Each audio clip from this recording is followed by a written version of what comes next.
Today I want to talk to you about a very important step in the immigration journey, and that is to become a US citizen.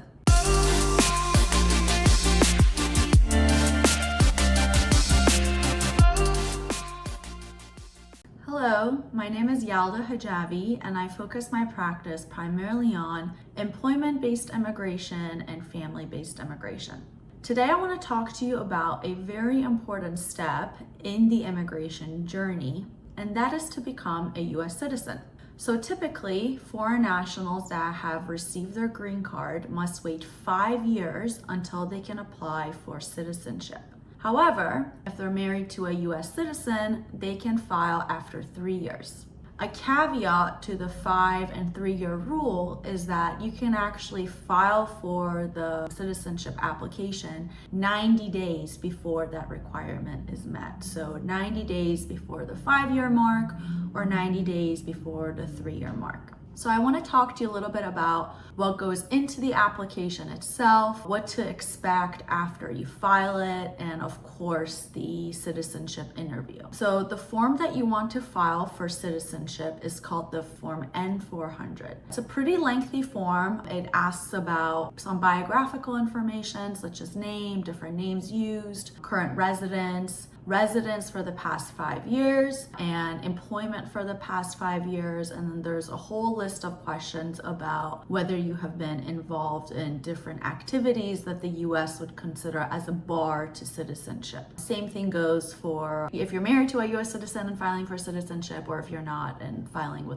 under the 5 year rule. Not a lot of documents need to be attached to the N-400. Typically, it's just your passport, front and back of your green card, and of course, the filing fees. However, if you have specific or special circumstances, so let's say a criminal record that you need to reveal as an example, then you want to include information relating to that record, the conviction, the expungement, and whatever applies.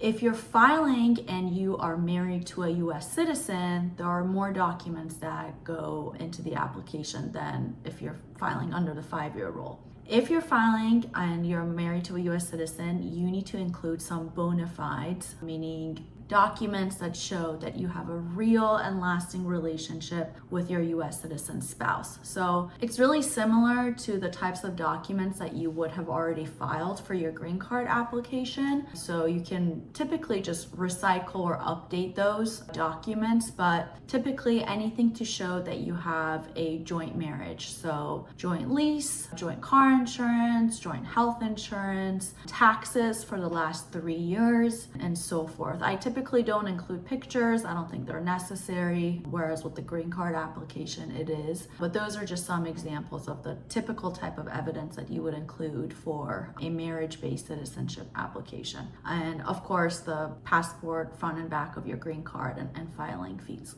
So after you file for the citizenship application, the N-400, you file it with the Immigration Service known as USCIS. You then have to wait a few months depending on the state and field office that you file with. That varies. So wait a few months until you get a notice for your citizenship interview. The citizenship interview shouldn't last too long, typically 20 to 30 minutes.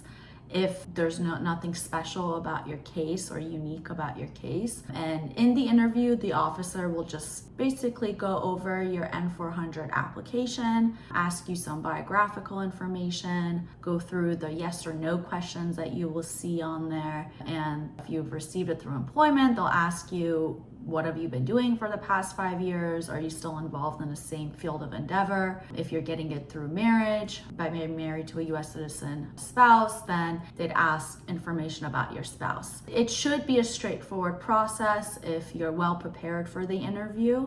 Hopefully no surprises come out of that. The second part of the interview is doing a civics test. So they'll ask you 10 questions out of 100 questions that you should have received from your attorney to review. You need to get 6 out of 10 correct in order to pass. And the questions are about American history. If you read through them a few times, you should be able to answer them effectively. And the last part is the English proficiency test, which is pretty basic. They just ask you to write a sentence out in English and respond to a question in English as well. So after the interview, sometimes, depending on the office that you get interviewed at, you may be able to do your oath ceremony that same day. I always advise clients to just ask, it doesn't hurt if there's an oath ceremony going on that day, or you'll receive a notice within 45 days, usually it's less, to go in for your oath ceremony.